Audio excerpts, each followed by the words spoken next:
Senator Boozman, thank you so much for joining us from Washington, D.C. Always a pleasure to visit with you.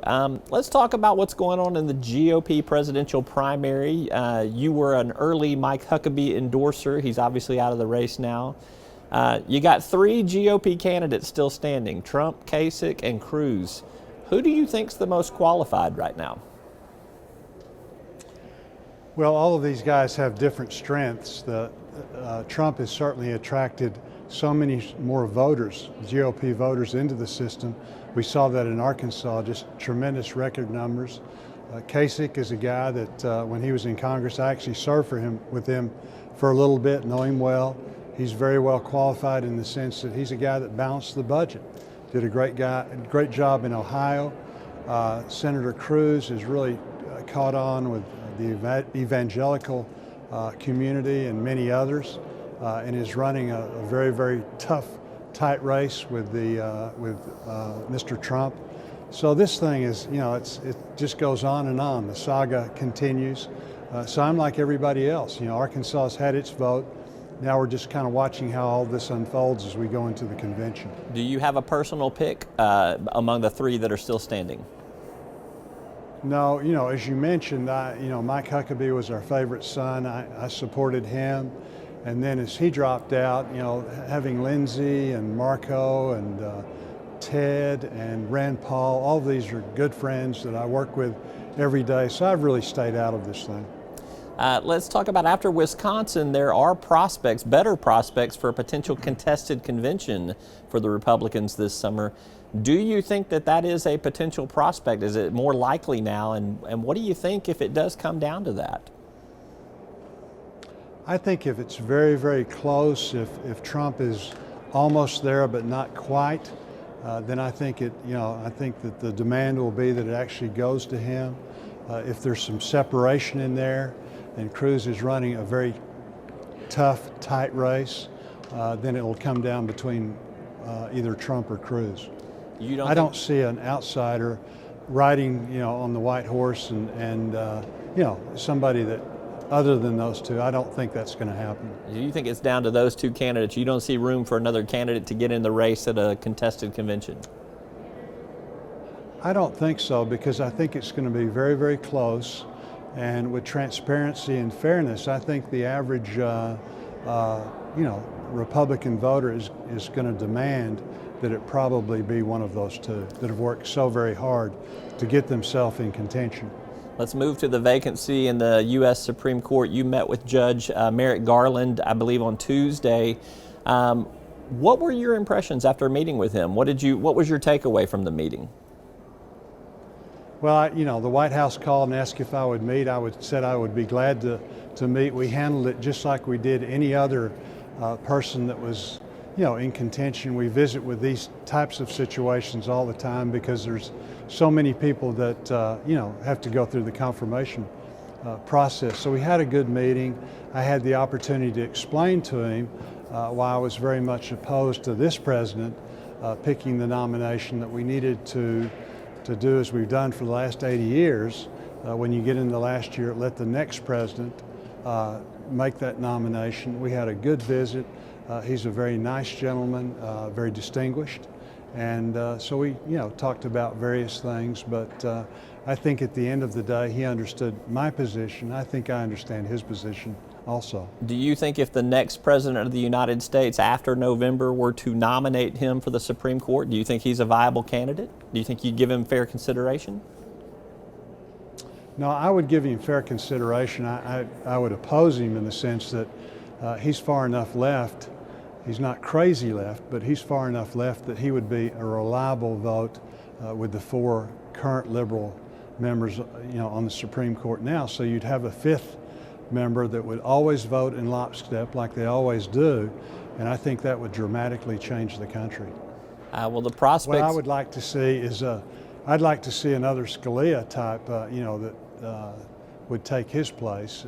And again, instead of trying to make laws as they'd like them, try and do a much, much better job of interpreting what the lawmakers' intent was, which we see with the four liberal judges now. So kind of help me again, trying to understand, make how law. would you, help me understand how you would interpret the election results in November. If a Republican wins, there's obviously going to be this Scalia type or conservative judge could be nominated.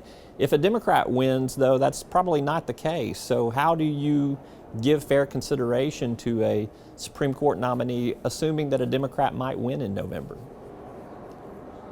Well, I think you still give fair consideration. I'm just, saying what I'm looking for in a judge, and for a judge to have my support, he's going to need to be a judge that is not going to make up law, but is going to do his very best to interpret the laws as the people that made them intended them to be followed out. And so that's my criteria, when we pick a judge. I believe very strongly, though, that as has been done for the last 80 years, when you look at what Senator Schumer said, when you look at what then Senator Biden said as chairman of Judiciary, then Senator Obama said, all of them agreed that when you get to the last year of the presidency, these things don't go forward. So I would also add, Robbie, that if we have a lame court situation and we lose the presidency, the idea of putting this gentleman forward in a lame duck, I would very much oppose this. This is about principle. It also, very importantly, allows the people to have a choice. All right, let's move on. You are in a contested Senate battle this fall. You're facing Democrat Connor Eldridge. He has called on a series of 5 debates to have with you. I personally do not see 5 debates happening, but what do you want to see on the debate front with your Democratic counterpart or Democratic challenger this fall? Yeah, we're planning on doing the AETN debate, and that's really it. What I'm going to do is do what I've always done, is be amongst the people of Arkansas, answering their questions directly. I've done a very, very good job of that in the past, and then we'll continue to do that for the next several months as we're out and about the state, really in all of the different counties, and talking to the people directly. But you don't see a need to do more than just that one AETN debate? You think that'll be sufficient? I think that'll be sufficient. All right, let me switch gears, ask you another question. Clean Line, the energy project, got a DOE, Department of Energy, approval to move forward in the last week or so. Explain to me your opposition to that. Is it strictly about the takings, the eminent domain issue in that respect, or are there other concerns that you have? No, it's about eminent domain. This is the first time that a private company has been able to bypass the state, go directly to the federal government with no state input, not the governor's office or the public utilities, all of those things that are so very important in providing protection of property rights. And so because of that, I'm very much opposed. The DOE did approve it.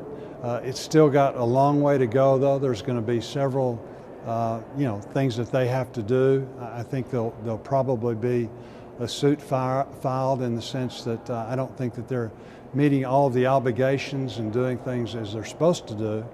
But it is a big deal, allowing a bureaucracy in Washington, D.C. to make this decision, as opposed, as always in the past. This is the first time this is being used.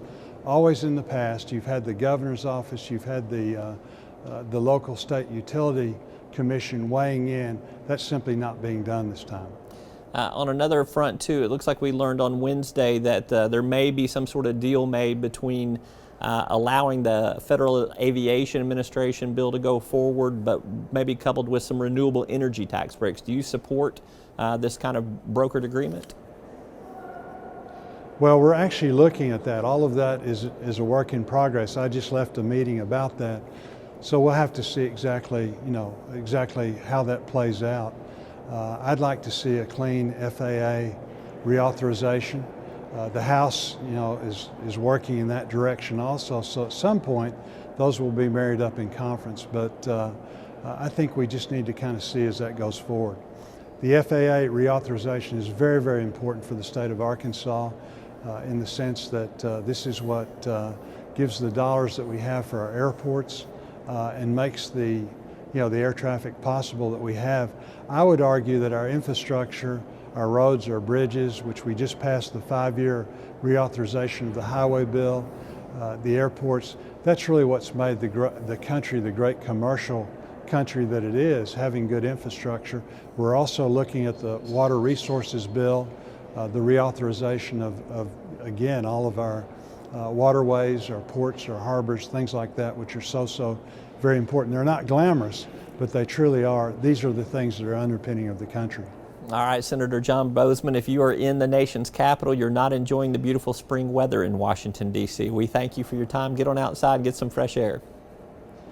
Well, thank you, Roby, as always, for having me. We appreciate you. We'll see you back in Arkansas soon. Thank you, sir.